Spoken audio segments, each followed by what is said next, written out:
freely. And sometimes it takes it to another level where it's just based, just kind of just teasing, man. So I just feel like right now the state of where women are and what's acceptable.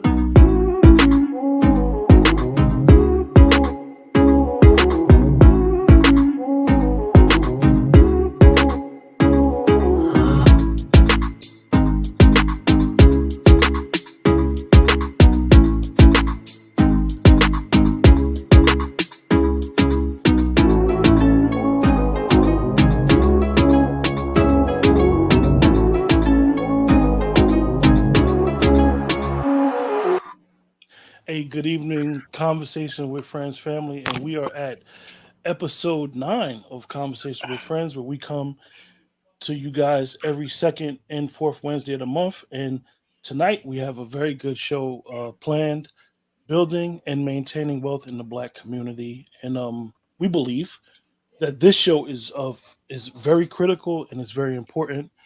And we have a beautiful panel tonight, as well as my co-host and myself are here. So tonight we have Paula Shipman Roberts. Hey, Paula. Hey. Paula is a level 1 trauma certified nurse, owner and operator of Roberts Anesthesia Services, Roberts Target Financials LLC, the VP and CFO of Summa Prime Healthcare, as well as an author of the upcoming book, Excessive Debt is a Disease That Can Be Cursed. Woo. Through her financial literacy program, she hopes to positively impact the life of an individual, their family, and change the landscape of community. Paula, welcome. Thank you. Melodic? All righty. Our next guest is Michael McKinney. Michael McKinney is a Bronx, New York native, a passionate and powerful speaker, an unconventional entrepreneur and business coach who thrives at the intersection of disrupting traditional business practices and creating access and opportunity for the next generation of business leaders. He is passionate about business development for the everyday citizen. He has 15 years experience in financial literacy, business development, and real estate, as well as a dad to 5. Welcome to the show, Michael. Thank you. Our next person is actually our guest host for the night, and this was his brainchild, this particular topic. So thank you. You're welcome. I think it's going to be an interesting topic. Milton Garrick is a 20-year veteran math teacher who hails from Delaware State University. He received the highest daily attendance award as an adult. For an adult classroom in 2012, given by Mayor Michael Bloomberg. He has taught at various institutions like Columbia University, Bronx Community College, Borough of Manhattan Community College, and Hostos.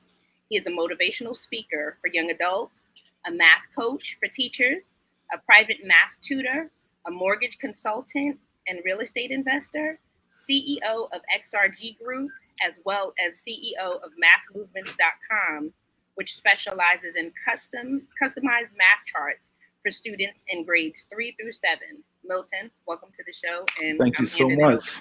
Thank you so much. So first of all, I'd definitely like to thank you and thank our guests for coming on. Good evening to everyone. For allowing me to be the co-host with such a delicate topic that I think is so important. Is like, it means a lot to me. Not only because it's for me, because I think that it's going to affect our kids and our kids' kids. So of course we're not experts on the topic, but we're bringing our testimony. And I believe like testimonies are expert advice for people who have actually done it, going through different hardships, making mistakes, correcting them, and learning from people through networking. Especially in the current climate right now that we're in, just going to the gas station, you can see it. You know, the financial climate is completely upside down. I think going to the supermarket, I went to the supermarket the other day, bacon is what, like $13, guys? $13, $14? The new caviar. I'm telling you. So it's like we have to do something different because the budgets that we've been keeping are completely in shambles based on the changes that we've been going through. So, building and maintaining wealth in the Black community is our topic tonight, and it's something that is dear to me. And it's not just building wealth for Black people. Of course, the tools that we're going to be sharing tonight are going to be for anybody that they could actually implement. But we cannot ignore the fact that our Black community is suffering. Just I know Melo's going to go over a couple of statistics with you guys, but just to say one, the average white household in America has 10 times more in their account, in their savings account and checkings account than a Black family. And we know it's not through effort. We've built this country, we've put through a lot of effort. So we have to kind of fill that gap. And the gap that I'm talking about is the wealth gap. And I believe that the wealth gap is really the information gap. It's lack of information, lack of exposure. It's been illegal for us to have an education in this country at some point for hundreds of years, and that was followed by Jim Crow. So for all of those different things, I came up with, and just through research, because none of these are like completely original, but listening to great people that are doing what we're doing and trying to do, I came up with 4 things that people really need to have in terms of filling this wealth gap for Black people and for anyone. So for one, mindset. And I think mindset tonight is going to be the basic theme of everything else that we talk about, because your mindset in going within is really taking away all the other distractions that are placed there for you not to go within and be the best that you could be. Where there's a lot of doubt in the Black community from lack of information. So we're also going to go into budgeting better. As we just talked about with just the inflation and everything that's going on, and just people's different habits that they have in terms of budgeting. Different investments such as stocks and real estate. In terms of stocks, I'm looking to learn some more tonight myself, but I know stocks goes up in America 10% every year. So it's not something that we can ignore. It's a great investment. Real estate is something I can tell you a little bit more about. We're actually going to have a good friend of mine come on, Kathleen Castillo, later on to talk a little bit more about life insurance. And that's something I'm looking forward to hearing more about. And again, if we're talking about wealth, we're talking about actually educating our kids as well.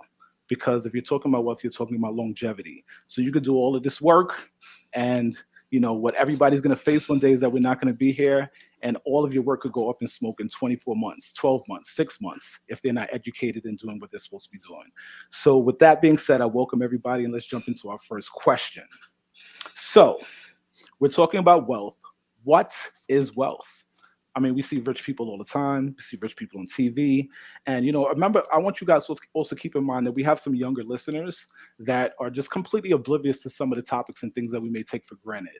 So what is wealth to anyone? I mean, we could start this off wherever. Paul, I think you're on mute there. Yeah. Wealth. I have a problem with the concept of wealth versus rich. There's a speaker named Dennis Kimbrough, and Dennis says the poor keep score by cars and clothes. The middle class keeps score by degrees and titles, but the rich keep score by their bank accounts. So rich versus wealthy, that's all a lifestyle thing for me. I work and I live in an environment where people have generational wealth, right? And when I say generational wealth, I mean cultural assets that are passed down. We're talking about education being a priority, living in their own homes being a priority, being in a position to give their children's asset so that they can pass it down from generation to generation. That's wealth. Wealth doesn't mean the tangible dollar to me. I was born in the housing projects in Queens, New York, and I grew up in Section 8 housing. New York City, Queens. So I know a lot about not having. But when you talk about what you've read, I can tell you what I know. My father was born in 1922. He was a sharecropper in North Carolina. Okay. My dad was not allowed to read or write, couldn't go to school. His only escape was to go into World War II, but he came back with a GI Bill and couldn't buy a home. So you need to read just a book called The Warmth of Other Suns by Isabel Wilkerson. The Warmth of Other Suns? The Warmth of Other Suns. And she talked about how hard it was to just leave that environment. So my dad came here to build wealth. He didn't have any tangible dollars, but his wealth was being in a position to feed his family through work. Mm-hmm. So he taught us how to work. That's right, which is priceless. Yeah, it's like the difference between giving you a fish and giving you a fishing rod and teaching you how to fish. It's a whole big difference. Hey, Mike, did you want to add something to that? Like, what is wealth? What is wealth versus riches? The best way I can sum up, and that was excellent. The best way I look at it in terms of, I believe it was Chris Rock said it one time. He said, rich can be messed up with a drug habit and a good summer. Wealth is different. Like, if a wealthy person wakes up and looks at his bank account and he has what a rich person has in a bank, he's ready to commit suicide because they're nowhere near each other. Right. Like, wealth means that we're talking generational, which means that we are able to take care of the kids that are not here yet and the grandkids that are coming in generational. So there's an implication to it that it's almost that it is systematic in nature, and it's something that's like almost like a machine that keeps going. As opposed to riches, we made a couple of great moves. We're in a decent position and we can buy pretty much what we want, but that's not wealth. Right. Yeah. Wealth is like, there are going to be buildings on the university of your great grandchildren's school named after you. That's wealth. It sounds like wealth is more so consistency and continuing and having a flow and a stream, not just a good summer or a good year or even a good life. And it's insulated. It's recession proof. It's asset protected because generational wealth outlasts pandemics, outlasts recessions, outlasts downtrends. And I'm glad you brought that up, Mike. Something that's systematic and it's able to maintain. Awesome. I'm glad you brought that up because we're going to talk about some different things that are not privy to the average person in terms of how we can protect our money and protect our assets and not go through situations like kids fighting over an asset or a house once the parents die. I don't know if anybody's ever heard about probate, but I deal with that in real estate where, somebody may have passed and, you have a house with the siblings and it could get so messy. So an alternative to that, as I was talking to a good friend of mine today, Gerald Smith, he's the owner of Vis Capital, a bank that I work with. And he was talking about trusts. And trust is just something that you could put your money into, and it's much easier to allocate once the person passed. There is no probate. So these are just information that we don't learn about. So moving on a little bit. Another thing that I did hear today is that with wealth is that the black dollar doesn't stay within the Black community, right? We may make some money, right? But then it may stop at the chicken spot if we own a chicken spot. It may stop at the car wash, but it's not towards big things like homes. Like I finance homes for people across the nation, commercial, residential. Everybody here facilitates some type of sort right here in our network, right here on the screen. So using people like us that look like you kind of keep it a little bit more. So we have to think long term when it comes to that black dollar. Other communities, the Jewish community, they don't charge their own people interest on loans. They have a whole community. You go to Brooklyn, like everything, the store, the grocery store, the school, everything. Yes, everything is insulated, as Mike was saying. Muslims do the same thing. So why is building and maintaining wealth in the Black community so difficult? And why is it so important? Why is it so difficult and why is it so important? Well, first of all, why is it so important? It's because I always say the road to equality is paved with finances, right? They may not respect us, but they're going to have to respect the dollar eventually when we learn how to properly wield it, not hold it, not spend it, use it as a weapon. When we learn how to properly wield it, we'll have all the respect we need, all right? So knowing that finances is your path to independence, it makes it a necessity. It makes it where the community has to be strong. That's why it's important. Why is it so hard? Is the powers that be knew that, and that's why they did the systemic things they did to breed the distrust. I always say, Black and brown people, we do not discuss health and finances, and those two things will be the death of us. Okay, if you're those same communities you just named, Islamic, Hasidic, Italian. When they have an issue and you have a stomach ailment, you talk to the other paisanos on the block and they tell you Mama had the same ailment and they send you to an Italian doctor. The village. Yeah, you're good. The And village. It's a circle. It's a village approach. Whereas opposed to if I had friends that I've grown up with and their parents have died in front of me, and to this day I can't tell you what the exact ailment is because we do not discuss health and finances. Correct. I can lose my mother to the same thing because you didn't tell me exactly what's going on. Right. And let me know what you went through. And it's the same thing with finance. And that's why it's important for us to establish it and maintain it. Right. And put in a vehicle that's of a different mindset. So opening the discussion, kind of like what we're doing tonight. This is kind of like the beginning of spreading wealth, guys. Information is so key. I agree 100% on that. Mrs. Roberts, did you have anything to add to that? Sorry. I do. Yes. It's interesting because I am a nurse anesthetist. Okay. I am a registered nurse licensed to give anesthesia. What is that? What is an anesthetist? I am a registered nurse licensed to give anesthesia. And I've been giving anesthesia since 1994. Awesome. So the interesting thing is that I work in the inner city. I work in level 1 trauma. Mm-hmm. I see it all. Mm-hmm. So when I see patients who look like me, they can relate to me. So when I say to them, are you taking your high blood pressure medication? I don't have high blood pressure. That's what they say. And I say, that's she was laughing. Do you recognize that if your blood pressure and your blood vessels are vasoconstricted, there's no blood flow going to the rest of your organs?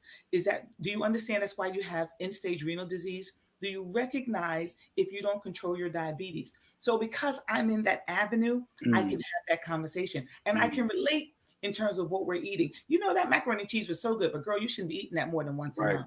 Right. I can have those conversations. Right. And because they see me in that position, people who are my age, who have children who are going to college, are comfortable saying, my daughter's going to go study this. What do you think? I do like this. Because it's a waste of money. I mentor tons and tons of young people because I know where we need to go. So when you talk about wealth and wealth building, my book is called Excessive Debt is a Disease That Can Be Cured. Debt is a disease, guys. And because we have it within our community, because we're trying to feed on what the larger community says we shouldn't do, the problem is we get stuck. Right. People say to me all the time, I didn't know about credit. But why is your credit score only 500? Well, my mother didn't tell me because there's so much we don't know. There's so much we assume is okay. Right. It's okay to have a credit card and max it out. It's okay to go into a car dealership and say, I need to buy this car. And first thing they ask you is, how much can you spend a month? It's not how much can I spend? Right. What interest rate are you giving me? Right.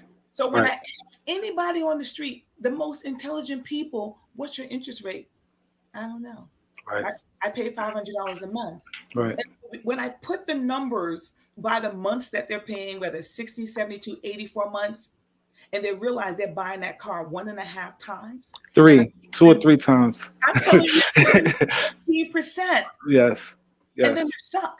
And what they don't realize is you're buying a used car and you're financing it for 6 years. This car is already 5 years old. You're financing it for 6 years. When you finally pay, and if what's the value? Then you have to buy a new one. Right. So my focus is not on teaching people how to buy stocks and bonds. My focus is teaching them how to get out of debt, and I don't do it for them. I want to give you the fishing rod and the tools so that you can get your own fish. Right, and that way they'll maintain it, and that way because they have to do the work themselves. Yes, we don't have the tools in our community. It's a generational. It's a curse. Right, it is a curse. Yeah, well, it is. Didn't have it. Right. Well, it's difficult because there were certain things put in place purposely. Let's not deviate from that, and we know that. But I love how you guys focused on what we could do and not what barriers are in our way. Because what's said is said, and a lot of times people focus on well, this is not fair, and racism, and slavery. But at the end of the time, if your next door neighbor could do it, so can you. So you can't make that excuse anymore. But going from everything from redlining, because there was redlining, and these are all documented. So exactly. But documented, and it was like, and it's still there. We're in it.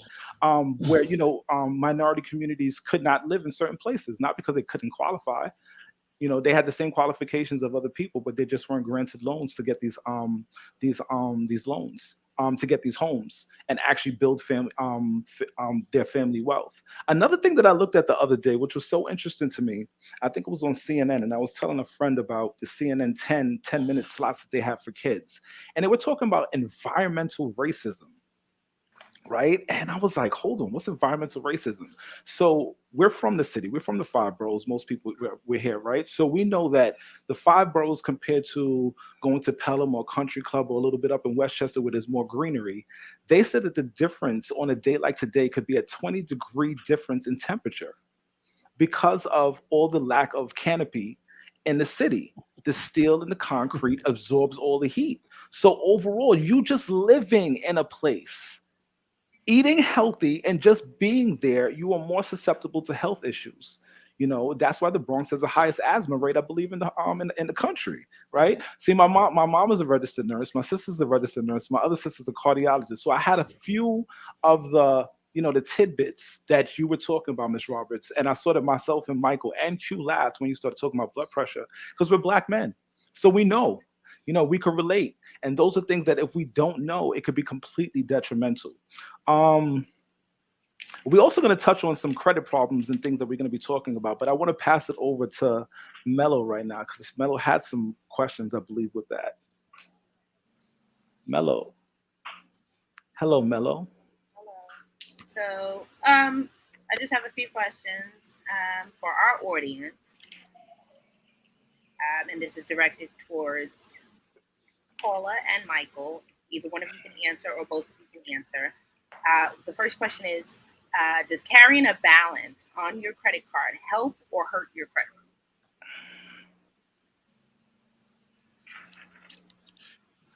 Me personally, yes, you need to carry a balance, but you need to make sure it's under 30%. They're going to tell you under 30% because that's when it starts to negatively impact your credit.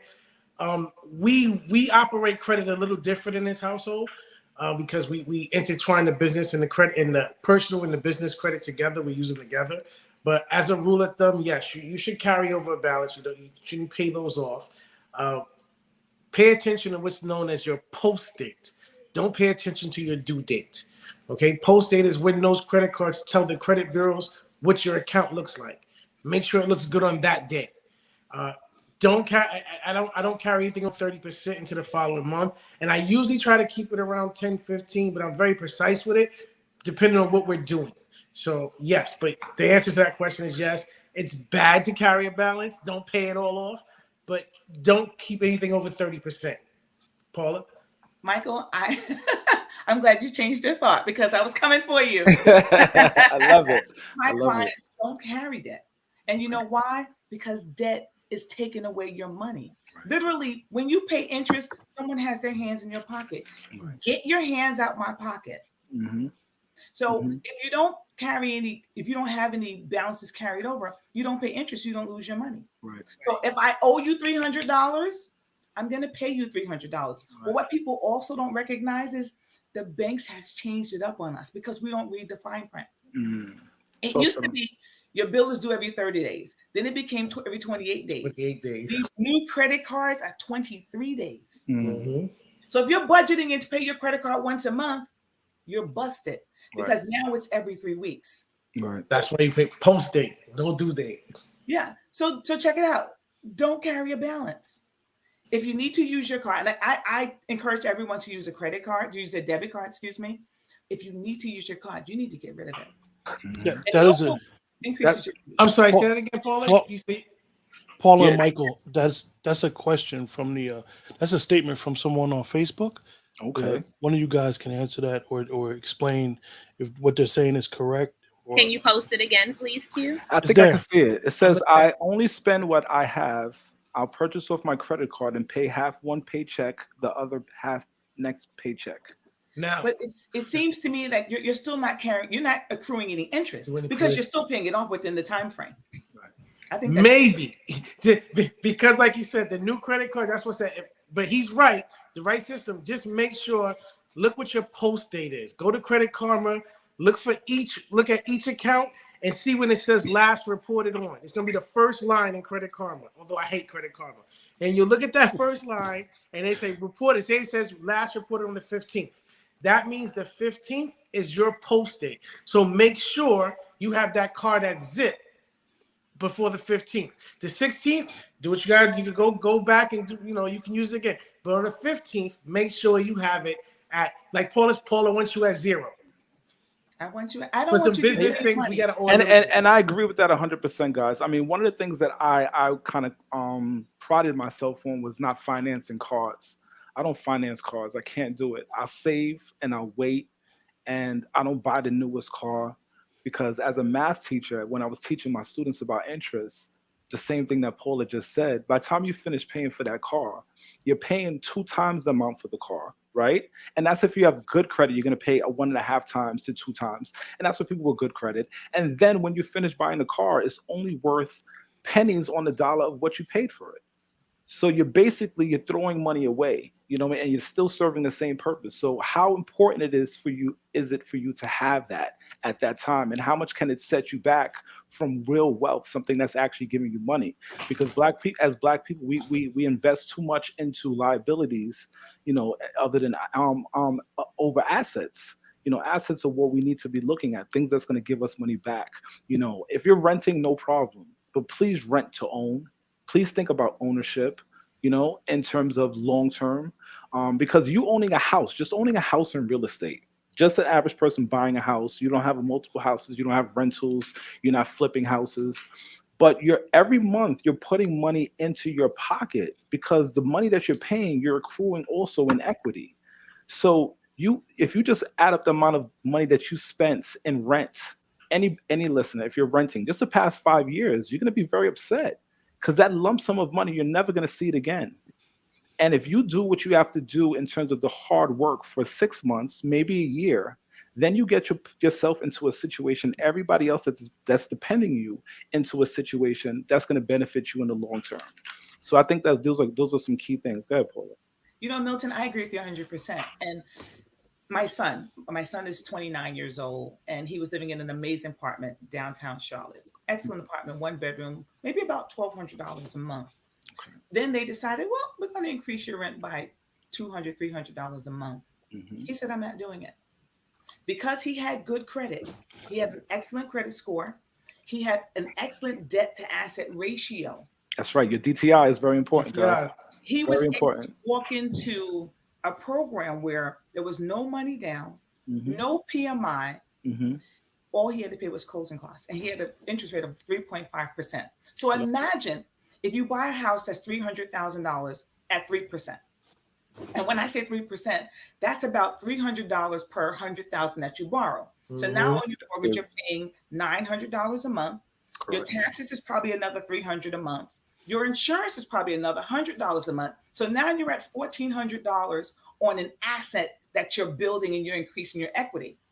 $300,000 house, 20 years from now, if you maintain your neighborhood, maintain your front lawn, you control your community, meaning you get to know your neighbors. That's you do right. things that's going to increase your equity within your home. That's 20 right. years from that, you sell that house for $500,000. You can now take that $500,000 divided by your 4 children and give them each $125,000, or give your grandchildren college education money. Right. That's generational wealth that affects you, your child, your grandchild, your great-grandchild, children that you don't know, because you do that with your assets. Right. And the security to withstand an emergency. Yeah. A lot of people lose everything because of one emergency, one sickness, one mishap that probably wasn't even their fault. So you owe it to yourself to give them that security. Thank you so much. That's great. Yes, sir.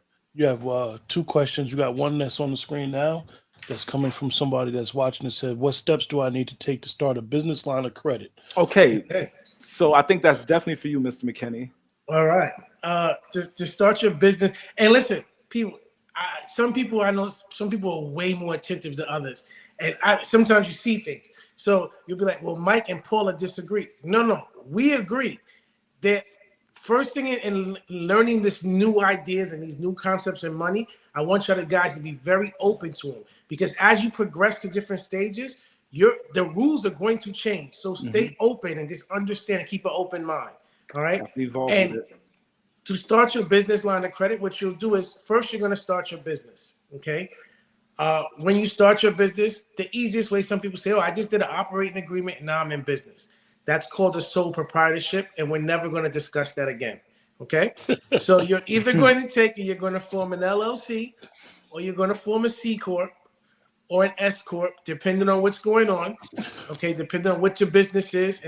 And the main difference is taxation and how credit is built.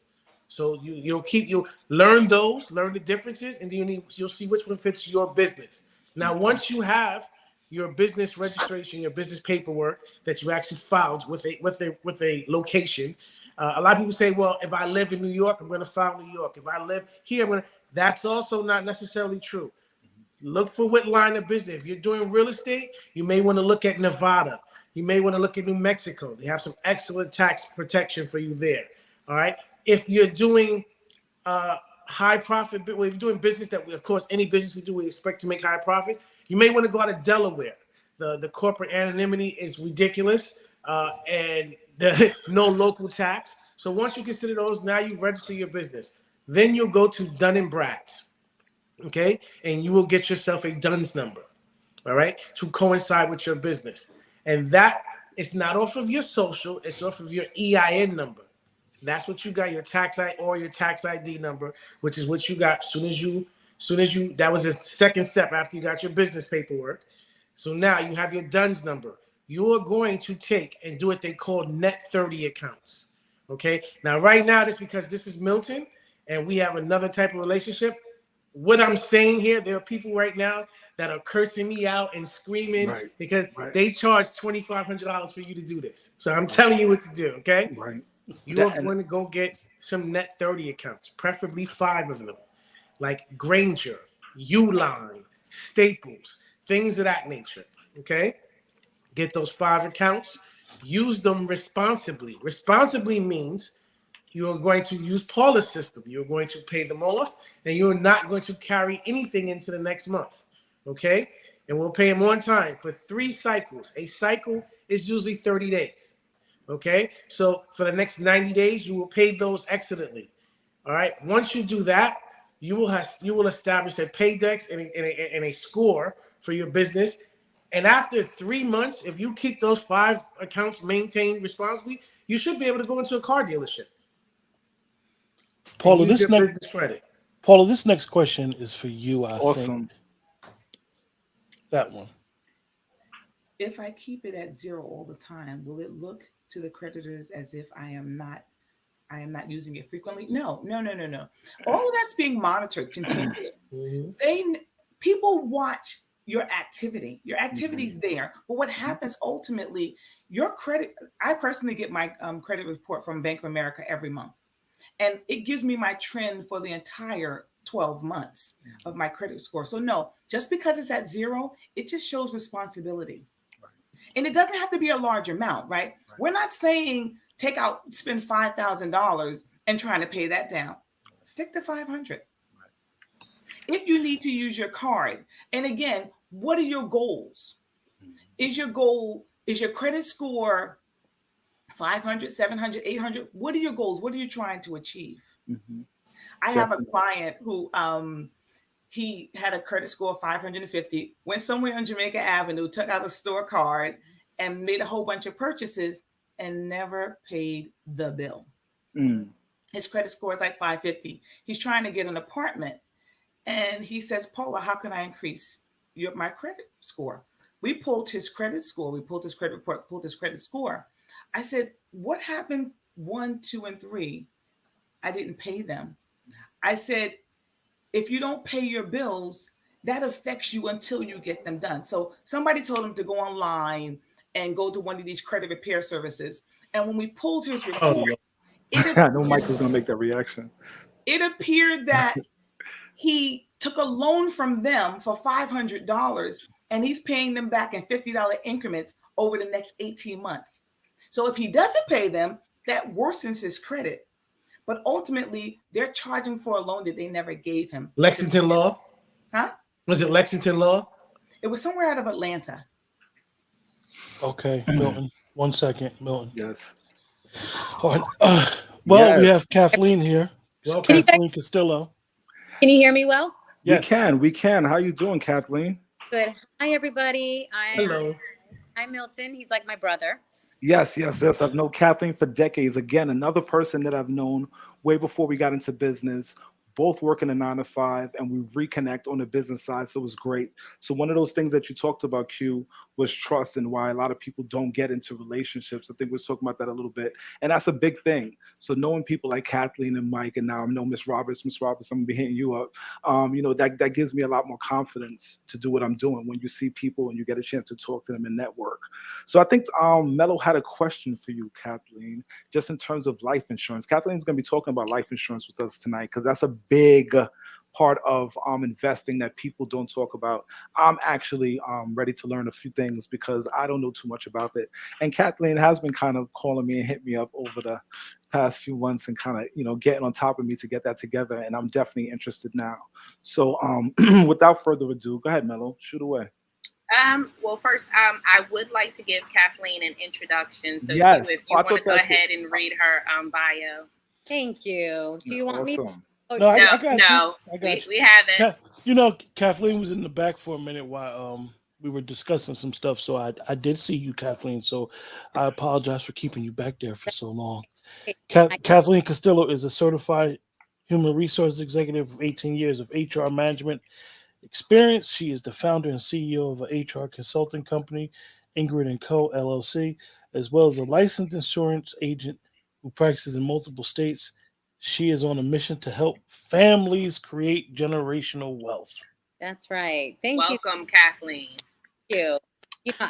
Listening to you guys talk, and I definitely want to help Michael help other people. Because there are ways that, and this is what I did, you can leverage your 9 to 5 to create multiple streams of income for yourself. You can leverage your 9 to 5 to create a business for yourself. There's a lot of companies that offer what you probably have heard, legal plans. They're very inexpensive. I'm a benefits expert in corporations where I design the benefits. So if your company offers a legal plan, you can easily enroll into that plan. And guess what? You have access to attorneys. And those attorneys, and mind you, it's not going to be no more than $10 a month. Those attorneys will be able to help you open up that LLC, create all the documents that you want, provide those documents to the state, get your EIN number, get all that in place, because the reality is most of us are not equipped to understand or do that on our own. You can do it on your own, but these are just ways that you can leverage your 9 to 5. And so that's what I did. I really found myself understanding the politics of corporate America. You're very dispensable for them. So you've got to create income that is not going to allow you to get caught out there. And whenever they decide to do away with you, you're not caught red-handed. You don't have anything else in the works. Right. I became a life insurance agent primarily because what I see in my corporate setting. What I do is I go out and I educate employees about their benefits, deal with open enrollment. I worked for a huge Nike manufacturing company, and you'd be surprised. The people that are doing those hoodies and putting that Nike sign on the apparel are people from the South, people from some of them. I've literally gone to North Carolina, Concord, North Carolina, to be exact. And I remember this, he's not a young man, he was older, and said, well, I can't read it. Can you read it for me, Kathleen? Some of these people can't even read. They're just there to work these machines and make a living. And so I've even had to educate employees on, do you know that if you're not putting $10 in your 401k account, you're not getting that match?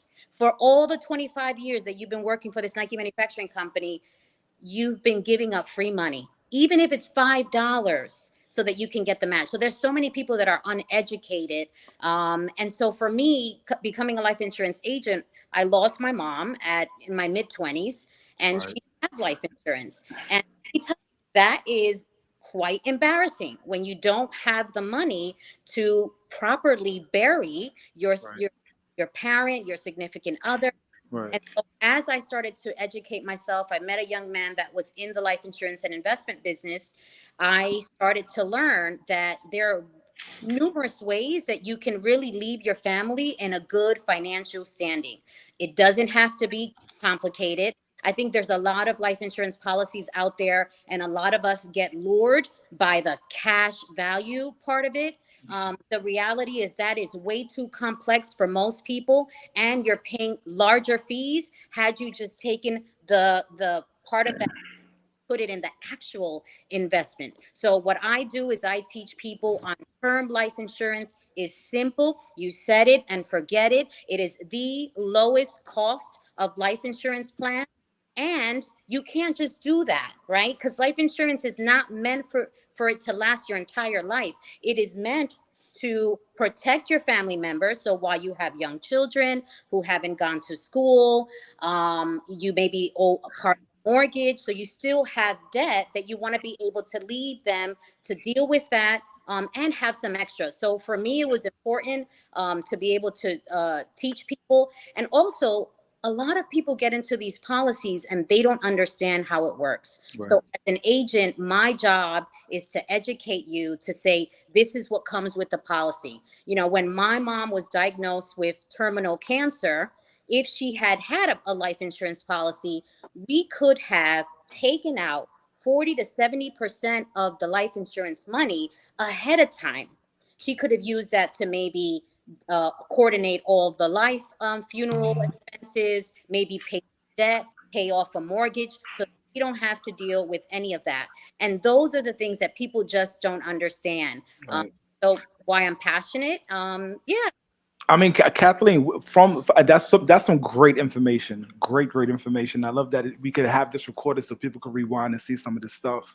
But as a Dominican from Harlem, what kind of apprehension do what kind of we always gotta make noises? What's wrong with us? What kind of apprehension do you see from our people in our community when it comes to life insurance? Because I have a Jamaican mom, Yeah. and she told us, like, listen, if me have life insurance, no, because me no want nobody come in and me sleep. They just have the old school mentalities of and we can't knock them for it, because a lot of those things have made us who we are today. But what kind of apprehensions do you see within our people? Question, because I have, and not just for Caribbean families. I just had a conversation with a Peruvian mother. Mhm. Actually, her son, I met, he's a realtor because I'm looking to purchase a home here in Atlanta, and he wanted to get in the business. And so, his mom didn't have life insurance. And the first thing she said, well, I don't want to leave my kids any money. They're old enough, they can take care of themselves. Mm. But it was funny because as the conversation lasted, we went into the fact that her husband has a life insurance, and she was like, wait a minute, I gotta look for this.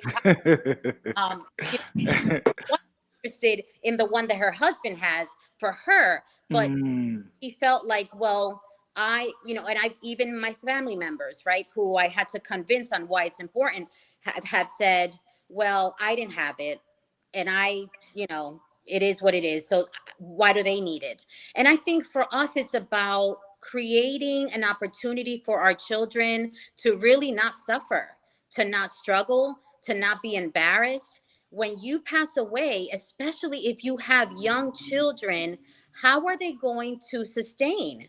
Or if you have a spouse, there's so many women right now who literally have their spouses paying most of the bills, and they have a house, and they have no idea that when that spouse passes away, you're not going to be able to afford the house. You're not going to be able to afford to take those children to college. You're going to struggle. And I'll tell you one thing that I hear from other agents that I haven't had the opportunity, and I'm not asking for it, but the day will come that I have to hand over that benefit claim check because maybe one of my clients has passed away. They always say, I wish I got more. I wish I got more. Right. And so, and a lot of cultures actually use this as leverage to gain wealth, because they know death is inevitable. A lot of people in our community, we don't want to talk about death because they feel like if they talk about death, oh shit, I may die tomorrow. No, like, these are things that are inevitable, and they use this as leverage to build up the younger not even in generation. just death, like infinity policies. They use them as their lender. Exactly. Right. Because you Well, could borrow okay. against them. Correct. So this is the question that I have. Awesome. Is it better to own a whole life insurance policy and have your business borrow against that policy as opposed to using money out of your savings account? Yeah. So for me, I'm not a pusher of whole life insurance policies. Why would you life insurance and investments? You need to understand that when you go into a whole life insurance policy, most people don't understand how that works. Most people know that if you're not going to get the cash value without any restrictions, without any fees, there's a lot of fees that go into those whole life insurance plan, and the complexity, even the index, which index whole life plan is where you're investing your money in index funds, but they're capping the rate. So if the true market, the actual investment market, performs anywhere between 8 and 12, that life insurance policy is taking some of your money to create a cash value, but they're capping the index. So there's a lot of complexity around that. I speak to the middle market. I speak to the middle class people, the low class people, the people who can't afford or don't have 500,000, 600,000, whatever saved up. And I think those are the first people that should not be in those plans, because you're going to pay 5 to 15% more than you would if you just get into a term policy. So to answer your question, I think there are other avenues that you can take to fund a business. Grants, there's business loans. Matter of fact, if you go to a credit union, I'm sure that loan is going to be a lot cheaper than if you take it and you borrow your money from a whole life insurance policy. And the time that it takes to build cash value is many years. So I just I don't push it because I don't believe in it, and I don't think it really benefits us. And also, if you listen to like real people that have done the work, or if you look at Susie Orman, a lot of these true financial experts that are really trying to help us will warn you against those life insurance policies. So I say keep it simple, keep Right. it inexpensive. But when I help my clients and I say, here's a life policy for your family, but we got to get you in the market.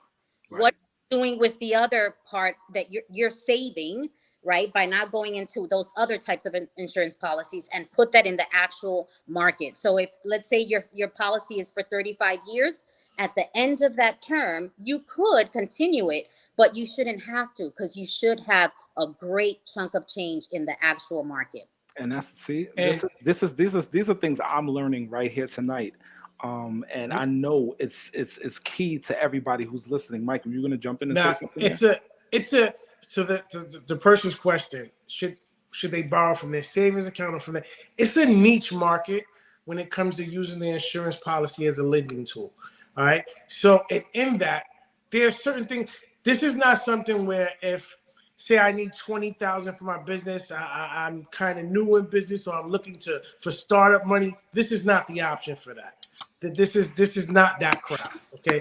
This is more so, and I say it not to try and lose anybody, but I say it to let them know that there are levels, okay, in anything. I don't want them to go into this mindset transformation thinking that there's going to be a set of rules that I get, and I follow those, and that takes me off, it doesn't work that way. And the money can get intricate and complicated, and there are levels. So what happens is you have some people that throw out some things from the next 2 or 3 levels, and we as novice are looking to get in, or the novice is looking to get in, and it can be kind of complicated. Keep that in mind, because listen, we don't do this for practice. So if you're doing it, when you get to the next level, remember that you said, I wanted to borrow, see if I can borrow against my infinity policy. And that's more when you get into terms of private banking. So you're talking about at least 250,000 or higher if you're going to do a private bank account that you'll base your policy on. And the So great thing don't here, sorry, discard it, but you're just not there yet. But until and you get there, the great listen to Kathleen said. the great thing here, and with all this great information, guys, and it's like it's probably overwhelming for some people who've never heard it before. But the great thing is here that we have the links to Kathleen, we have the links to Michael, we have the links to Miss Roberts and myself. But we want to move on to our next question here. before we kind of wrap it up a little bit. The next thing that I was looking at was, and Kathleen brought this up, was how does one transition from a 9 to 5 to an entrepreneur? You know, I hear so many people talking now. I mean, I have my oldest daughter, she's not even 30, and she said, "My daddy, I'm tired of working." I'm like, "How are you tired of working?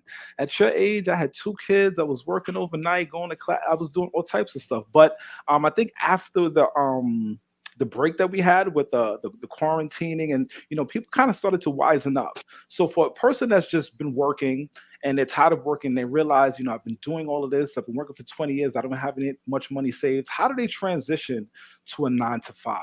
Yeah, Um, that's a um, great question because I and think. Go go ahead, ahead. Mel.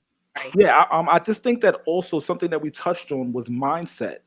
And I do want to talk about that a little bit because I had to do it. I had to transition from teaching to working for myself, and not knowing, being used to that every other week paycheck, and feeling that anxiety of not knowing, like, oh my gosh, I don't know what's going to happen. It's scary when you have kids.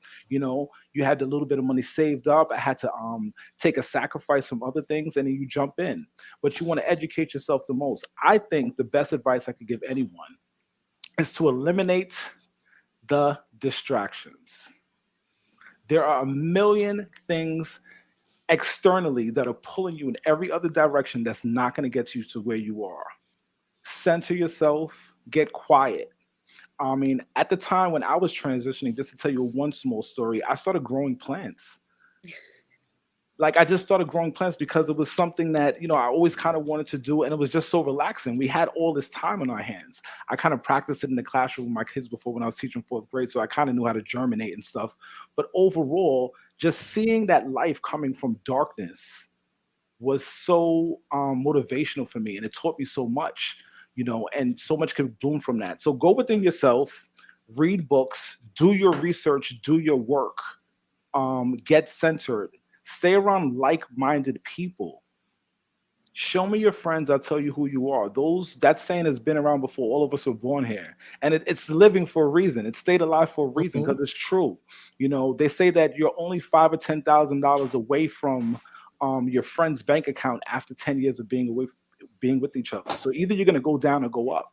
So you have to really keep that in mind. So just what are some things? And Kathleen, I know you wanted to jump in there. Mike, I see you kind of itching. Ms. Roberts, I see you smiling. So everybody wants, well, how do we transition from the 9 to 5 to entrepreneurship? Everybody wants to know.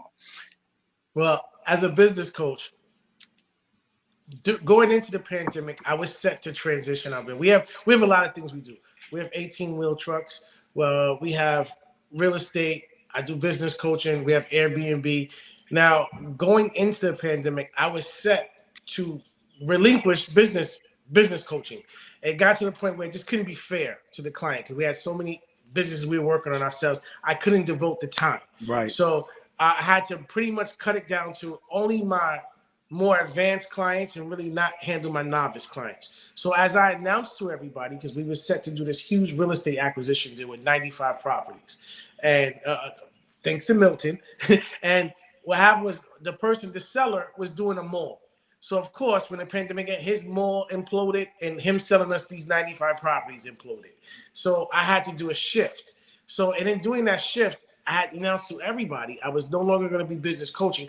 Every single person said, listen, I got one cousin. Could you just take my cousin? Could you just take my friend? So my client list grew, and I wound up doing that going into the pandemic, right?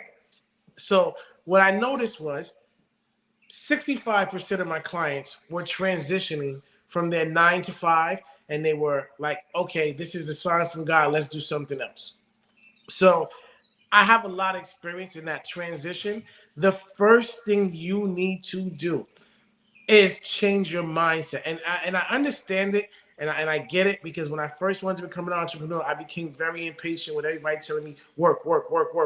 Listen, I'm becoming an entrepreneur, so I don't have to work. And what I found is now that I have some degrees of success, I've only achieved that through work.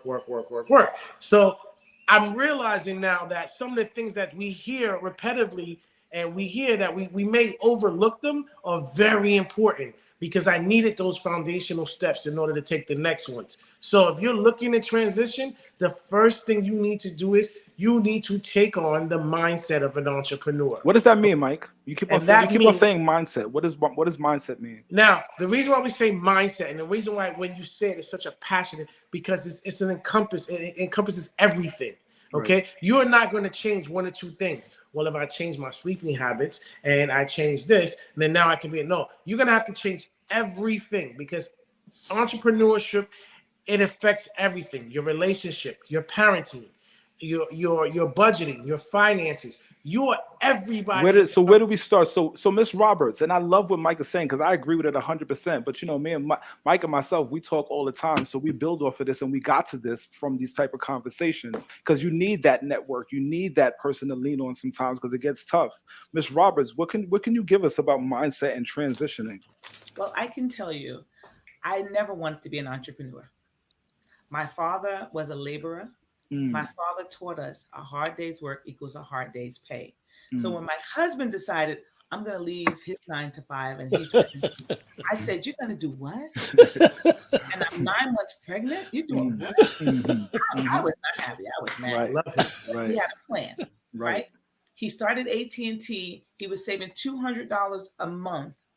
He bought us a home.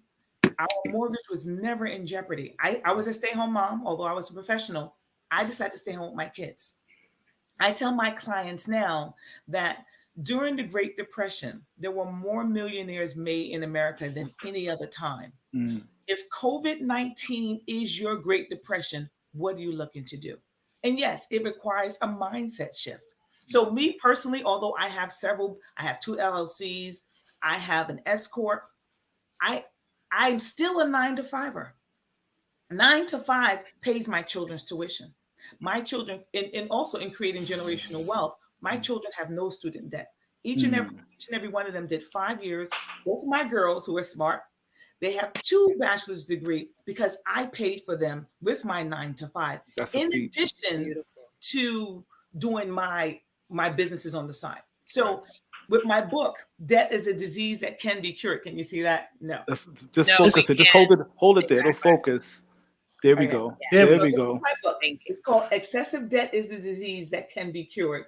And Kathleen, I love what you said about insurance. It's all in my book. Exactly what you said. That's to say, it requires a mindset shift. It requires, University of YouTube. It requires reading. Oh my goodness. Aligning yourself up with people. I don't know any billionaires, very honestly, but the people that I hang with are going in my direction. Yes, ma'am. How do you find them? If you want to be a millionaire, you don't know any millionaires, University of YouTube. Read. Read. Absolutely. Read it and they will come. And I say that to say there's always the appropriate time to do what you have to do while doing your 9 to 5 as well, because we have mortgages to pay. You said you had little children to maintain. That's right. I had to provide for my household while I did my entrepreneurship. Right. So someone said, "How can you do that?" How about on Monday? She has a mobile phlebotomy business. That's amazing. So if you can be off work on Monday and Tuesdays, why not put it in your car at that point and say, "Listen, I will come to you on Monday and Tuesdays." My barber, I go to a barber now. He's from the Bronx. He's in Maryland now. BX. Yes. Sorry. Yes. So we were talking, and I said to him, "Why don't you do a mobile barbershop?" Right. The barbershop is closed on Monday and Tuesday. Give out your business card. Go to the places of business and hand out your card. Yeah, I have a friend of mine who he switched from his renting to he had a whole big truck now, and he's all over the place. Yeah. I mean, sometimes he's parking on my block. Like, you got to get that truck off the block sometimes. But I love the drive. And that transition starts from doing that mindset work. Mike, let me say one thing about mindset real quick, because we keep on saying mindset. I want to add something to that. When we're saying mindset, guys, we're actually visualizing where you see yourself, setting your mind there and never taking it off. My phone is my vision board. Anything you see on my phone, I ain't gonna show you all the stuff that's on my vision board, is what I'm going to get. And I've been proving it for over a year. We're in the phone all the time, so why not use it? Set your mind. I have a poster on my wall.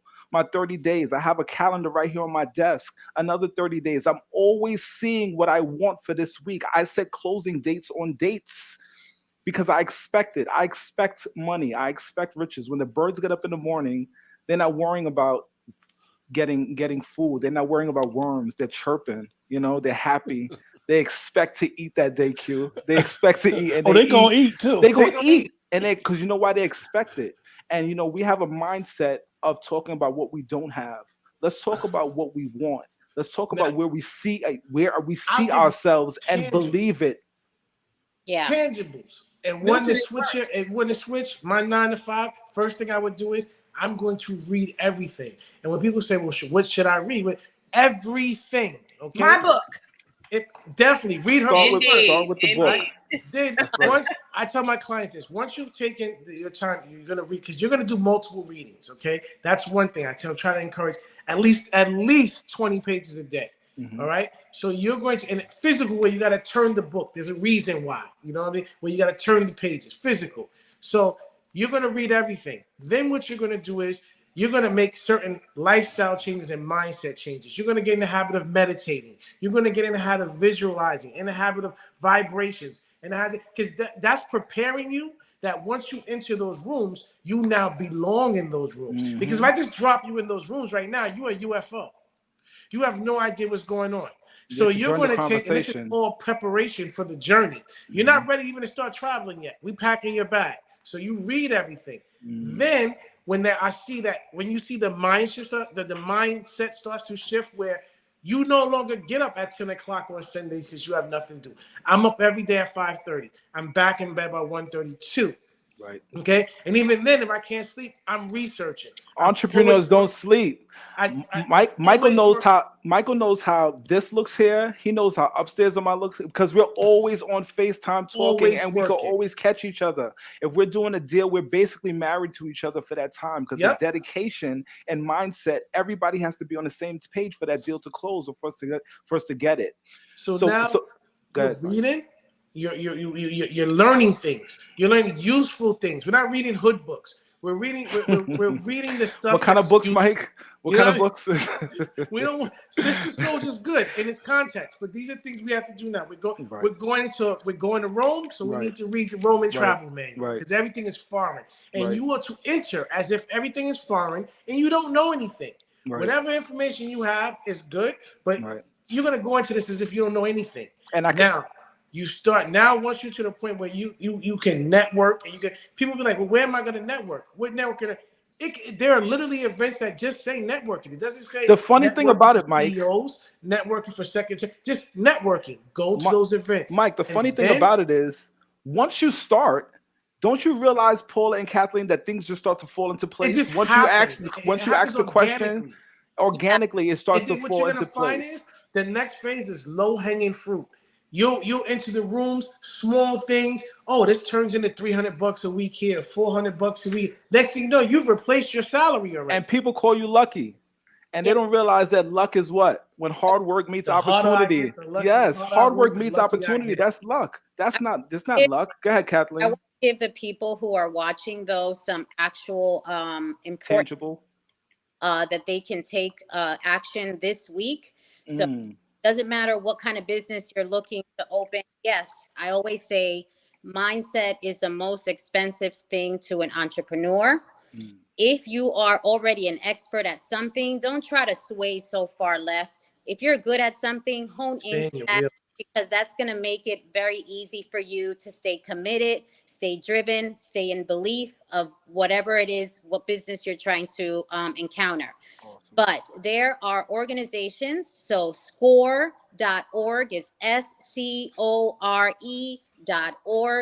They will give you a mentor coach business for free. So for me, it was launching my HR consulting.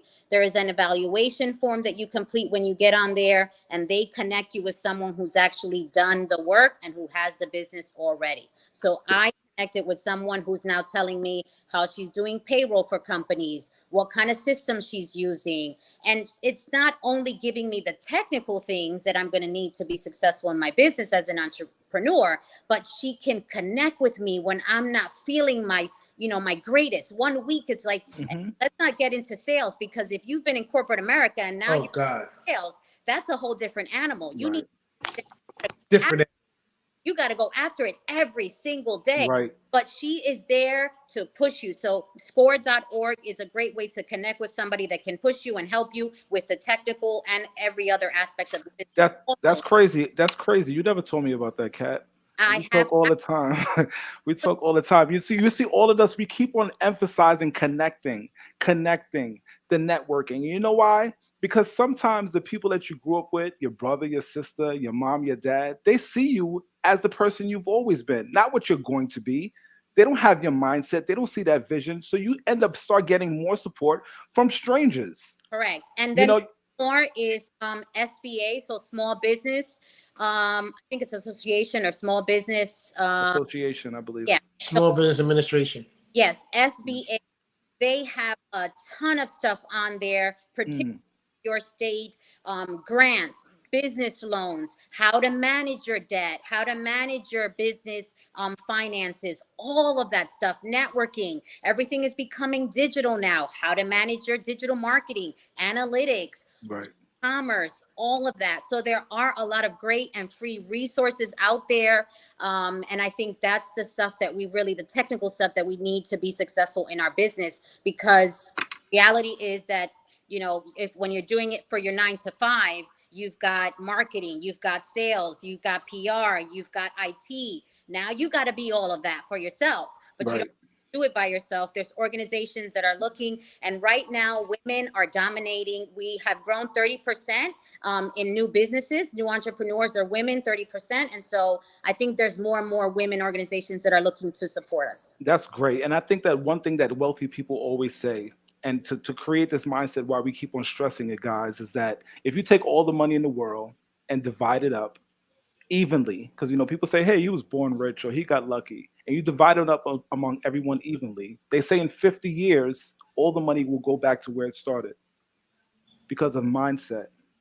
Black people do have a consumer mentality, and we've been trained to buy and look fly because it's all based off of ego and insecurity, because we've been suppressed for so long. So once you understand your people and you understand what you've been through, you start to gain your confidence of who you are, and you tap into who you are, and you realize that trading time for money is not it. Time is so valuable. You need to go to the park. You need to be there for your kids. If somebody has a nosebleed, you have to go pick them up in an emergency. That is value. That is rich. That is wealthy to me. And the reason why I stress this so much. How do I explain it? Because we're about to wrap up with the how we keep it going forever. Okay, this is very important. The last 3 years have been phenomenal for my companies. All right, we've done great. Okay, I just moved into my house. It's basically a mansion. It's beautiful. We did great. He has 5 acres in his backyard. Sorry, guys. We've done great, right? I literally last year I had a mild heart attack. This year I was rushed to the ER for blood pressure. The mental, how would I say? I'm not crazy by a long shot, but there are places you're going to find yourself, because with anything there's growth. Okay, so I tell people the mindset is so important, because like the resources there, like Kathleen told you, the resources there. You have Paula that's telling you the knowledge is there. Do not place this information, which is like life-giving water, in a dirty glass. So to clean your glass, you have to change your mindset, or you will devalue the information and the resources. I've seen tons of people get SBA money that pissed down the drain. Right. Even with the resources, even with the knowledge in it, because they didn't have and I know real Mello, life experience. And I know Mello and Q, not to cut you there, Mike, but great information. I know Mello and Q are going to be touching on another way we can start tapping into our mindset, and that's with nutrition. And that's another place that we're very miseducated and uneducated in our community. In our community, Mike, stop being me. We don't eat. We don't eat right. And when we do eat, we eat the wrong things. And that's from miseducation. All right. So let's keeping the it going. Mello, did you want to jump in here? Okay, Or so there are a few things I'd like to touch on. So here are a couple facts that I pulled from a few different sources. The the basis pretty much for this show is to educate people on how to start a business, how to get out of debt, just financial literacy in general. But there are some very surprising facts that like blew my mind. So, in 2019, the median household income for the Black immigrant population was $57,200. Black Americans have consistently had the lowest median income in the given years 1967 to 2020, while Asian Americans have the highest median income that was typically double that of Black Americans. that's astounding. Not to mention the fact that Black people are major consumers in the American economy and spend more than $1 trillion a year on goods and services. Yeah, they put And that rims was on their as of car. 2021. They put rims on their car before insurance sometimes, because it's ego based. Yeah, And we definitely have to get out of that mindset. I Well, have. one culture has a relationship with work that's gorgeous because they believe hard work is in their culture, and another culture has a relationship that work is forced on us. So, and being now that we're free, the first thing we want to do is avoid work. That's a natural trail of thought. But let me tell you something about work and It's not avoiding very work. conducive, but The things in this country that they don't want you to do, they'll tax you on it. So if you're speeding on the highway, you're going to get that ticket, right? And we don't like to get the tickets. We don't want to get taxed. The things that they want to encourage you to do, they give you money for. So when welfare could be used to get you to another step, right? But staying there keeps you on a cap. And people think that, it's free money, so I can stay back. And it really stifles you. It cripples you. It cripples your kids because you're giving them a sign. Because, kids, they don't do what we tell them to do. They do what we do. They do what we do. You want a kid to read, pick up a book, and they're going to start reading it. So I think it's so important to set that trend. And I want to segue, if I can, into how we keep this wealth going. How do we maintain it? Because I spoke to a friend of mine today, and he said that, listen, Milton, it's not just within the family. You have to educate the community. Because if you're training just your child, guess what? Your child is hanging out with Freddie next door, and their parents are doing something different. And you can't tell them you can't hang out with Freddie. So you have that, you have that balance. That's why my end goal is to build a school, because I know that when it comes down to education, we are not going to see a change overnight. We're going to talk to people that have like minds like ourselves, try to create wealth by educating other people. But it's really the children that's going to save us. It's really the children that's going to carry on whatever we start here. If you could give your kid a free and clear house to get started with, where they don't have a mortgage, that starts something for their kid, where they could give their kid 2 houses and a couple $100,000 to get started. That's wealth. So what do we have to do right now with our kids, and what can we do right now with our kids right now? Because I see people starting as low as 3 months old. The kid is in the belly and they have a corporate account and all types. So what can we do tangibly now, Ms. Roberts, with kids to get them into the mindset to maintain the wealth in our community? There are so many great topics. I just want to jump in. This was so juicy on this episode. Let me say this. We have to be in a position where we give our kids employable skills. Not everyone's going to be an entrepreneur. Mm-hmm.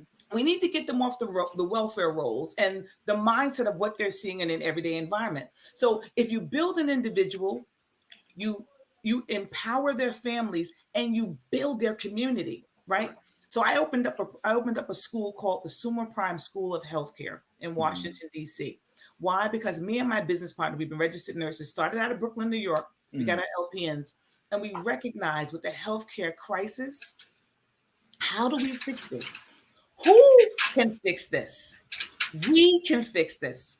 If I teach you how to become a nurse's aide, and I give you a pathway into becoming a registered nurse, and then becoming into an advanced practice nurse, this is how you build a community. Mm-hmm. So we still have the highest high school dropout rate. Right.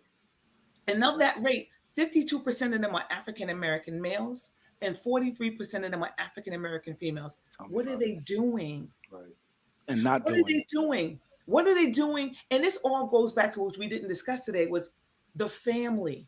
The families. I was coming right there. Yeah. If we also have 1/3 of our kids being raised by single parents. How does that impact everything that we do? Latchkey kids, who's making them do their homework? Are they being entertained by the television? When the mother or the father has to work overtime so that they can pay the rent, who's maintaining the meals in this household? That also lends to our health conditions, right? That's right. So if our families aren't solid, That's right. or if we don't have a job that's going to allow us to make some more, because there's white collar money and there's blue collar money. Right. It's still a 9 to 5. But when we had with the COVID incident, you had blue collar who had no way of getting sick and getting paid. Where you had white collar, if I got sick on my job and I got COVID, and praise God, I never did. I deal with COVID every day. I get sick time. I get free time. Right. They say you go home, you get better, you come back. Blue collar, you have 5 days a week to use, 5 days a year to use for sick time, and then you can't come back. So building wealth means educating the individual, the community, giving people employable skills, Right. allowing them to work, Right. and then tell them that there's a pathway. It's like what you said. Once you see them in that workforce, you're saying, hey, he can do it. Why can't I? Right. I was teaching adult education, Miss Roberts, in Brooklyn, Harlem, for years. And I noticed that, with students that are coming back to school, going into college and entering college, I found that they had the same problems in math that 3rd and 4th graders had. It's like after I taught there, I was a math coach at a elementary school in the Bronx, and I saw that the 3rd and 4th graders were having the same problems as adults, which means that they got slipped right there. They got slipped up right there, and there's some key things in terms of what is passed down from parenting. Because a lot of times when parents say, "Oh, I don't like math. I was never good at math," you know what you did? You just gave your kid a 80% more chance of failing because now you're giving them an out. You don't like math, and once it gets hard, what do you think I'm gonna do if my mother and father don't like math? So I created math multiplication posters for kids. It has their name on the top, it has their career goal in the bottom, something that they could put in their house, especially during the quarantine time when they weren't in school and they weren't getting that one-to-one interaction. And it's actually changing their lives, because if you could get somebody who wants to do anything that they're not good at, nobody. Nobody does. But these kids are on these video games all the time, and the parents are kind of using it as like a babysitter, to be completely honest, and they're getting to school and they're completely frustrated. So if you tell me I don't know anything that's going on in school, my kids are looking at me, the social aspect is everything to them at that age, 3rd, 4th, 5th, 6th grade, they're going to go and move towards something that they are good at. So I think that it's so important to touch them in the beginning. I also have a counting chart that's bilingual, that kids can learn how to count through quantity and words, on a poster at home, so they can have the head start. Because as the Black family, Miss Roberts, that's what starts it. That's my mom was my first teacher. As a matter of fact, she was my toughest teacher. No teacher has ever topped my mom in terms of strictness. So when I got to school, I got a little chance to, talk to Kathleen and Mike, because I knew what I was doing from home. And that's so important to building wealth. What you're talking about is called cultural reproduction. So I'm sorry, social reproduction. Okay. And we are designed to reproduce the communities we come from. We're in a capitalistic nation. So if your parents are doctors, lawyers, and politicians, the kids have capital. The teachers look like them. So they're going to talk to that. They're going to talk about vacation and investment. Exactly. It's cultural capitalism. But when you don't have the same linguistic capital, meaning my teacher is from a different cultural behavior and belief from me, and I live in an inner city and my parents have no education, they're not going to talk to me on the same level. So we reproduce. If my parents are working in the blue collar environment, so does the child, because you're educated in that same realm. It's called cultural. It's called social reproduction, and that's cultural capitalism, cultural linguistics. All of that's a part of the political and economic society that we're in. Right now, in my house, it is like As far in my mind, it's like it's equivalent to a plane that's crashing and it's an emergency. Because now I'm like, we actually have some things. Like we actually have some shit. So I don't want y'all messing this up. Like I will come down and haunt y'all all this work for y'all to mess this up. And I'm like, so I'm looking at it like I'm really looking at it like it's an emergency. And when the first they say is put your mask on first and then get the child right. When you look at them plane crashes, right? So I'm like, okay, let's get first thing is we constantly, consistently, because it's never mindset is not a destination. It's a life. All right. So we keep it open. We keep an open mind. We let them see us do things like read. We read them. We read things to them. I argued with my kid's teacher. It was a very short argument because it just wasn't going to get done, and that's all it was. She was like, "Oh well, he missed a lot of days due to COVID." He was homeschooled a lot of days due to COVID. He didn't miss a lot of days. Well, we need him to come in. No, you need your federal check for him making the right attendance days. But him and his sister, they're 4 and they're 6. They can't come in today because we're closing on $1.3 million in property. So that's where they'll be. They'll be at the closing table for those closings. They'll see, because you know what? In your school system, you didn't even teach my son how to sign his name in cursive. Exactly. The biggest part of the closing. Exactly. So you're not preparing this. I do not rely on schools to prepare my children. Because and as a teacher, schools do it when it's intended. It's preparing my child to be a factory worker. Right? And as a teacher, I could definitely say that there's teachers out here like myself that make sure I have to incorporate real life, tangible skills and tools to give them, especially our children that have these type of obstacles. But school overall will produce what it produces. All you have to do is just look at the answers, So overall, I think that what we're doing and what we're talking about is equipping our kids to get to a different place. But wait, not just the younger ones, my older ones. I have 20, 21, and 25. Oh, let's talk about them. 6 I have and a 20 4. and 20 and So we got 28-year-old them in also. line. Can't leave anybody. First thing I did was tell the older was relinquish this concept that we are grown and we move out of our parents' house and we make it happen on our own and da. So you understand in some cultures you do not move out of your parents' home until you're ready to start your own home with your own family. It gives you a set of preparedness. It gives you an opportunity. You're not just thrown out into the world and have to experience dumb shit like put water into the bottom of the milk to just a cereal. We're skipping that. You don't need those ratchet lessons. I did that for you, right? Yeah. So I forced them. And the first thing is all 5 of my children have corporations. Okay. Obviously, the 3 older ones are the ones that are active. Okay, one likes eyelashes. She has an eyeline corporation. Another one is real big into holistic health. She has a health and beauty line corporation. Another one is into she's a dental assistant. She has her own tooth whitening. But from early, before they even knew what they wanted to do, they had corporations. My other 2, 6 and 4, they have corporations. They're waiting for them. That way, when they figure it out, they already have the vehicle. They already have the time. They can get funding very easily, and they have somebody that's.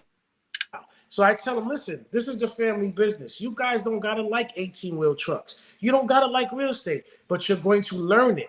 That way, you have the funding to do what else you want to do. See, now they see a future in it. Not just it's predicted and ordained and determined. They see a future that they can participate in. They can guide. They can shape. And so I tell them, don't look at the family business as what you're chained to, and this is your obligation. This is your funding. This is your bank. So exposing our kids is definitely something that we need to do. We have to expose them in what we're doing. I try to do that, and I think that that's something that gives them something tangible to jump off of and jump onto. I know that 529 account for student is good for saving money because you could take money out of the account for tax free.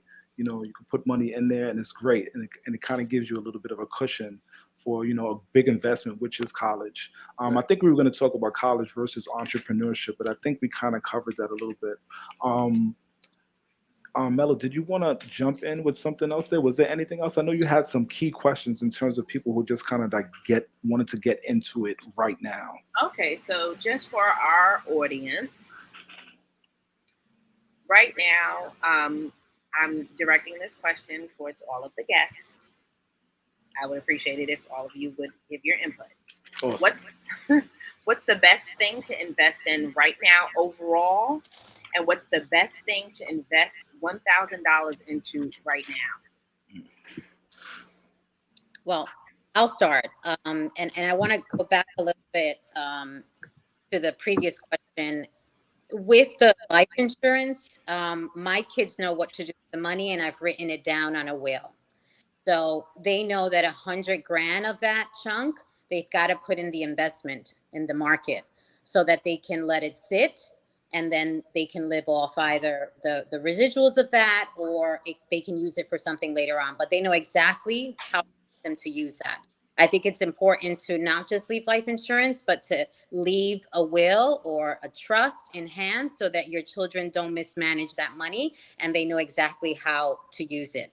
For this question, for me, I do safe index funds, S&P 500, set it and forget it. I'm still young. I'm not looking to touch that for the next 10 to 25 years. If you talk to any good investor, they will tell you that. Specifically, if you're not someone that's like expert in trading, index funds, mutual funds do well with that, with just leaving it there. I personally use Fidelity, but that's to each person. And then in real, that's my next goal. And I think Michael touched on it. There's so many ways to gain a lot of passive income there. So those would be my two. Awesome. For me, all of my children have Roth IRAs, and Roth is post-tax money. So when they're investing, they max out. Maximum is $500 a month. They max out, so they're putting in $6,000 a year. So over their lifetime, they're in their 20s. If they're investing $500 a month, $6,000 a year times 40 years, they're putting in about $250,000. If they gain only 10% interest in, I suggest a S&P 500. It's safe, and all 500 top American companies are not going to crash at one time. Yep. They're safe. Once that happens, they're investing $250,000 and they can have $5.5 million. I don't tell my clients or my children to invest in individual stocks unless you have money in which you can afford to lose. I invest in individual stocks, but all of my assets are secured.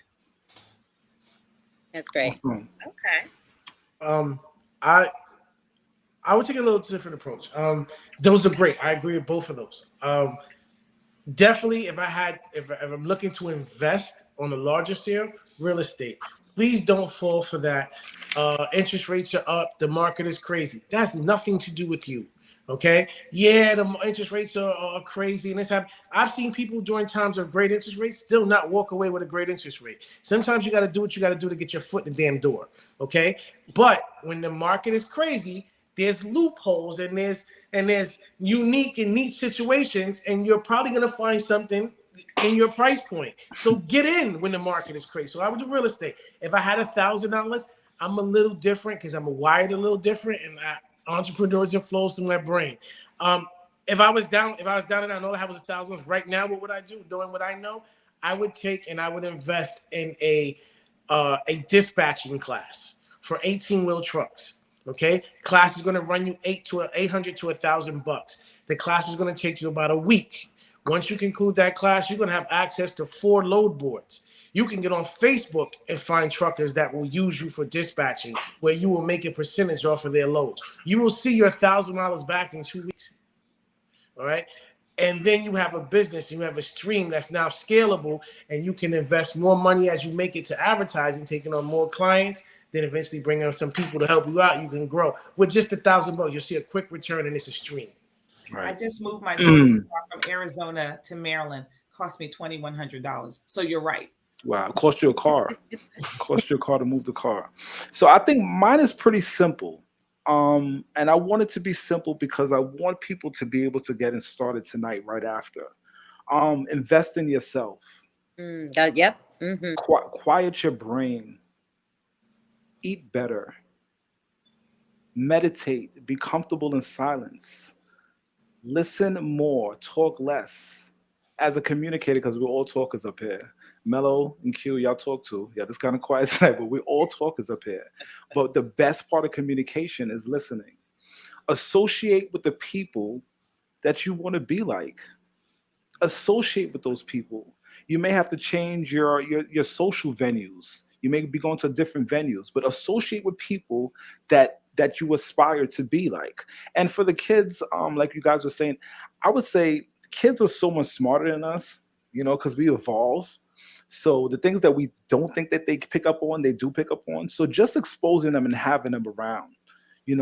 Kathleen, you having your daughter around, Mike, I know your sons also did. Just them seeing what you and your wife are doing is teaching them. So exposing them. I expose my daughter to what I'm doing with tutoring because she's on a National Junior Honor Society. So I'm like, Chase, this is easy money for you.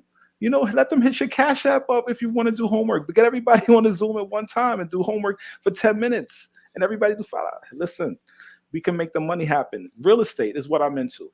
So a lot of people have a lot of misconceptions of real estate. I started real estate back in 04 and 05, left real estate, went back to teaching when the market crashed in 08 and 09. And I came back as a sole proprietor, which means I work for banks, but I don't work for any one bank. They can't fire me. So what I do, and I'm going to wrap this up here, Q. What I do is I try to work with, no, I'm just trying, because honestly, I'm kind of using this as a closing also with the question. So I'm going to let you guys talk. But with that, you could come to me, Q, and you could have a situation that's completely different than Michael. 200-point difference in your credit score, and I could get you a loan.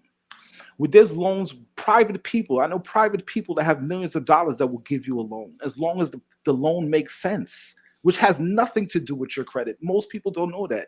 There's hard money financing, there's private financing. I do conventional loans, FHA. So the average person that wants to come and get their house and refinance their house, yes, we could do that. We could accommodate that. And don't let people gas you. The interest rates are market rate. So they're not going to go too much and too much down. Everybody's kind of giving you, but I have the different lenders that accommodate different people. So with that being said, real estate is something that even if you're not an investor, buy your house. Do the work, don't be a renter, and buy your house. And in 20 years, 30 years, you'll put yourself and your kids in a better place. Well, Q, this is going to be like this. I'll just say before I close out the show, starting with Kathleen, I need you to let the audience know how could they get in touch with you.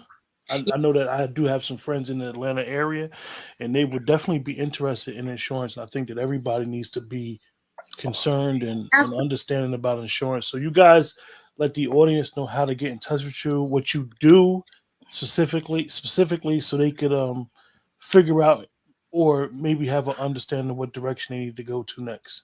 Yeah, absolutely. Well, thank you, Q, today for having me, and Milton for inviting me on this platform. More than just, having it build an income for me, it's about educating and helping families so that they don't find themselves in the position that I found myself when I lost my mom. But you can find me on Ingrid, INGRID, the letter N, co.com for any HR. If you need to get a job, if you need to negotiate, I'm a master negotiator as well. For life insurance, you can also follow me on primerica.com/Cat Castillo, or you can contact me at 1-800-319-5628. And Q, I'd love to network with anybody that you have here in the Atlanta area. I am regulated and licensed for the state of New Jersey, Georgia, and New York City. Awesome. Yeah. Go ahead, Mike. Jump in there. Oh, okay. How can we reach you? Michael McKinney. You can, for business coaching, you can reach me. Ventures Capital is the corporation where we do our business coaching. 888-651-5557. I mean, I'm also on Instagram. It's both things, the Ventures Capital and Michael McKinney. I believe it's Michael McKinney 26. And Facebook, so forth. So we're available for business coaching. We're doing real estate. Right now, we're in the middle of a debt raise for our new project. I love fundraising, Milt. So we're in the middle of our new project. Mom has decided that we need to get into the food service industry. So we're looking to hopefully have the doors at our first Wingstop. Shout out to Miss before White. the end of the year. Shout out to Miss White. Shout out to Mom. Listen, I can vouch for these two guys in terms of what they do. They're not only good people, but I've seen them go through transitions in their lives, personal as well as business wise, and they're thorough. They're solid. Mike and myself, we've moved mountains together. Personally.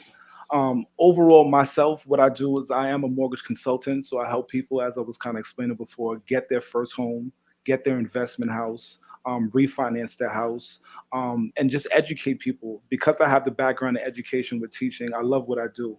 I just like to help people. I like the feeling that they get when they actually achieve what they want. So with that being said, I'm helping the adults, but I'm also helping the kids. So with my website, just not to jump around, my website for mortgage consulting and real estate investing is XRG Group Inc. It says XRGGroupinc.com, xrggroup.inc.com. And you have all my information on there. Once you go there and just navigate through the website, you can see my phone number, my email address. Also, so for the kids and my education background, I still tutor privately in my house. I have a few students. I love those kids. Shout out to my kids, my superstars. I'm gonna get some Math Movements t-shirts for them. But my company is mathmovements.com. Somebody's always trying to buy that domain name. But I love it because I'm able to reach the kids right into their home with something personal that they make themselves. They design it themselves. They see their name on the poster, their times tables that their mother and father is always pushing them to do. It becomes a little bit more fun for them now because it has their career goal in the bottom. And it's something that they're a part of making. So they kind of just take it on a little bit more. And I like to see that because I know and I've seen the difference. Those kids will become different adults. They will become more confident in what they're doing to get them to the next step. So yes, visit me there on mathmovements.com or xrggroupinc.com, and I'll get right back to you to serve whatever needs that you guys do have. I'm just so happy that all you guys are here. And Paula, please let us know where you can be reached, and please plug your book again. Well, my name is Paula Roberts, and I am a nurse anesthetist by profession. My passion is debt coaching. I believe if you can control your debt, you can control your lifestyle. The name of my book is Excessive Debt is a Disease That Can Be Cured. My website is robertstargetfinancials.com. That's robertstargetfinancial.com. My book is on pre-order.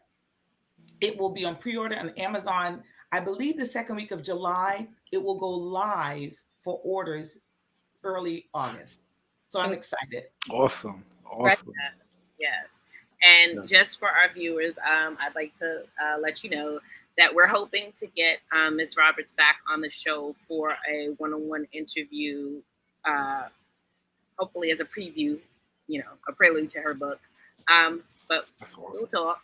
That's awesome. Looking forward to that. With that, all I can say is you saw the excitement by the panelists when they were talking about being able to educate all of us with these issues. And one of the things when we have shows is that you want to be able to not focus on the problem, but focus more on the solution. And I think these four have done an excellent job with focusing on the solution and giving us some realistic starting points on how we can break the curse, attack some generational things, and basically they gave us the cover of what really happened on Jekyll Island and how we got shut out of the financial completely thing, and now we're here. We're here, and there's nothing we can do about it but go forward. As I always say, your feet are facing forward for a reason. So I appreciate you guys. You guys have definitely educated myself and the audience, and really, really, I can't tell you guys how grateful I am for you guys to come on tonight and spend this hot evening educating, teaching, giving us actually. Most people pay for this type of information, so giving us something. So, my co-host, I appreciate her to the fullest. She's definitely has given us a great vision, and this week has been interesting week with what we try to do behind the scenes and how we really want to make some changes, not just for ourselves, but as a community as a whole. So, I really thank you guys for joining the show. And thank you guys for making this come to light. Thank you. Thank you Yes. guys for making this come to light. Thank you so much, Mello. I had this vision, and you guys made it even better than what I anticipated. And as all of us are not experts, we all teach each other, and I love that because there's no small question or big one. So thanks a lot. Appreciate it. Thank you. With Thank that, you guys so can much. stay on after I close the show. Awesome. All right.